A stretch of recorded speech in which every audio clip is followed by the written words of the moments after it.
Hi, இப்போ பார்த்தீங்கன்னா சிறுமலையில் இந்த காஃபி ரிசார்ட்டில் இருக்கேன்.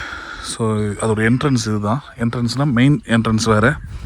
பட் இது வந்து பார்த்திங்கன்னா இந்த ஏ ஃப்ரேம் ஹவுஸுக்கு ஒரு என்ட்ரன்ஸ். இது ட்ரீ ஹவுஸ் ஒன்று பக்கத்தில் அங்கே உள்ளே இருக்குது. ஸோ அதுக்கு வந்து பார்த்திங்கன்னா என்ட்ரன்ஸ் தனியாக பக்கத்தில் அங்கே ஒன்று கொடுத்துருக்காங்க, ஒரு கேட் ஒன்று. ஸோ இது பார்த்திங்கன்னா உள்ளே வர வந்து நல்லா ஸ்பேசியஸாக இருக்கும். இது வந்து பார்த்திங்கன்னா நடுவில் ஒரு லேக் மாதிரி ஒன்று கொடுத்துருக்காங்க. ஸோ அதில் வந்து இப்போதைக்கு தண்ணி எதுவும் இல்லை, சும்மா காலியாக தான் இருக்காங்க.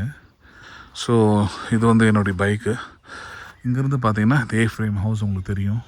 ஸோ அவுட்டர் லுக் இப்படி தான் இருக்கும். நைட்டில் வந்து ரொம்ப சூப்பராக இருக்கும் பார்க்குறதுக்கு. இது உள்ளே என்னென்ன ஃபெசிலிட்டிஸ் இருக்குதுன்னு பார்க்கலாம் வாங்க. ஸோ ட்ரீ ஹவுஸ் ஒன்றும் இல்லைங்களா, இதுதான் அது. ஸோ கீழே இருந்து நீங்கள் ஏறி மேலே போகிற மாதிரி இருக்கும்.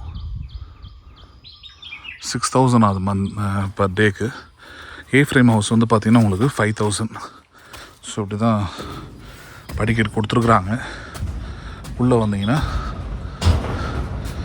கதவு இருக்கும். திறந்தீங்கன்னா ஒரு டபுள் காட், ஒரு சிங்கிள் காட் ஒன்று இருக்கும். இந்த பக்கம் டிவி ஒன்று இருக்கும். அதுக்கப்புறம் ஆக்சசரிஸ்லாம் இருக்குது. ஒரு டேபிள் ஒன்று கொடுத்துருக்காங்க. ஸோ இதில் அட்டாச்டு ரெஸ்ட் ரூம் இருக்கும். ரெஸ்ட் ரூம் பார்த்திங்கன்னா ஓரளவுக்கு நீட்டாகவே இருக்கும், இன்னும் வெஸ்டர்ன் டாய்லெட்டோட.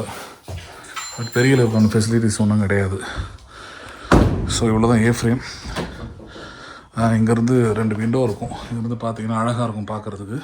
அப்பியரன்ஸ் நிறைய நேரத்தில் பைசன் அப்பப்போ வந்துட்டு போயின்னு இருக்கும் இங்கே, அதையும் நீங்கள் பார்க்கலாம்.